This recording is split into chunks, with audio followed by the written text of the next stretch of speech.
So the year was 2020. Do you think it's important to reflect on past years like last year? Absolutely. Reflection and life are two, I would say, attributes, or reflection is an attribute and a practice that makes us better humans overall. And apart from just making us better humans, as a part of growth and also part of evaluation, part of monitoring, are we still in line with the course that we have set in front of us, in as far as our dreams, our goals, our visions, our strategies, and so on? So as far back as I don't know when, I have always believed that every year, every month, I should put reflection as part of my, practices. And in fact, if anything, it started off slightly in different ways, where you think, oh, let me just look at my academics, and then as you incrementally grow and evolve into different things, you start to really value the time, or carving out special time just to reflect on the entire year, or on an entire decade, or a block of years, so that you are able to look at both your weaknesses, your strengths, and know and update even your goals to understand what is actually sitting in front of you. So I advocate for reflection all the way, all day, all year, every day. I mean, even if you put it as part of even just your day, and I don't see how any leader, a 21st century leader, a young person, a mother, a parent, a spouse, could do better without really using that art and science form into and infusing it into our daily lives, basically. Wow, that is beautiful. Yeah. So tell us more about how you reflect on the year 2020. 2020. Oh, 2020.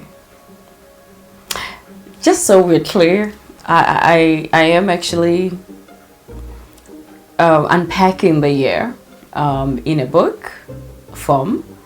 The year was 2020, in my own words. And the how part of it, it took therapy. It took talking to friends. It took talking to spiritual leaders, my pastor.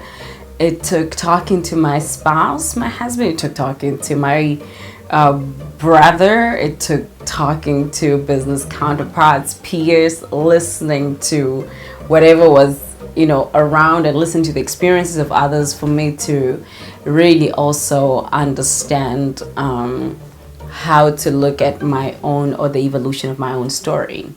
But most critically for me, 2020 was a landmark year. A landmark year in the context of when I left Botswana in 2011, I had already carved out what I called Vision 2020, which was curated in the different aspects of my life, personal vision, academics, business, family, and personal development, intellectual pursuits, beyond just I'm just getting this degree, the spiritual intelligence aspect of it. I had just put out together this toolkit that I had learned over the years from different mentors and different guiding compasses that are a very important asset in my life. And so as a result, having embarked on this 10-year development plan of Pretty Fologang intentionally from the age of 25, 24. I was looking at 2020 as, oh my God, my big emergence, let everything come together. And so in a sense, there is a way that 2020 started, and I was like, wait.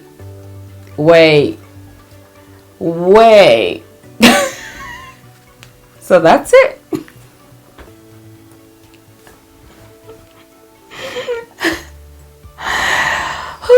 Yeah. So basically, 2020 was like, wow. I don't even know if wow is the right word for 2020 or damn. Oh, ooh. Nah. Not today. Hey? Hey, Lang. Hey. Eman Bill. Eman. Wait a minute.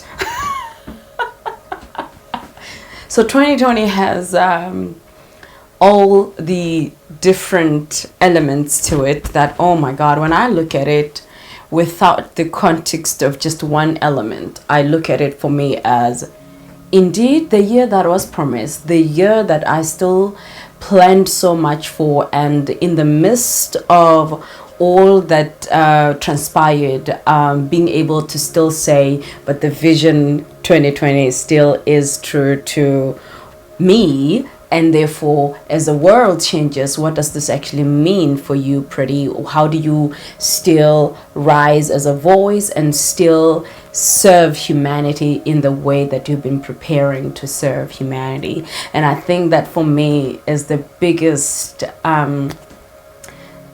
takeaway, that the dream, the vision, when you set it and you go into the process, sometimes its launch might not necessarily match how you pictured it, because I pictured it within the context of my itinerary being as usual, everything being as usual, and just doing what I know best and what I was prepared to provide to the people. But now when I look back, I'm like, actually, I was prepared in a way I didn't even understand for the very contested attributes of 2020, where you see your personal colliding with a global health crisis and your economic dimensions, political dimensions, and every other dream of yours even possibly potentially being questioned by yourself and the environment, forcing you to actually look within to say, are you really made up of the stuff you think you're made up of? And in some sense, I look at 2020 with that very gratitude to say, thank you, God, for not really showing me what the mountain would look like. But I already knew it was going to be a mountain. Needless to say, I still can use the tools and assess what I have and still be able to sit within the authenticity of my voice. And hopefully, in living that story, somebody on the other side might take a strand from it to be able to stand in their own story, in their own voice, in what they were born and raised and prepared to do for humanity, for all our collective impact. And for me, that's just when I really have to summarize 2020 without going into the nitty-gritties, that's what I take away as a very defining year, as especially in the continuity of my life beyond what is happening in the systemic attributes of it all. Wow, that is really beautiful. Now I want us to talk about that difficulty.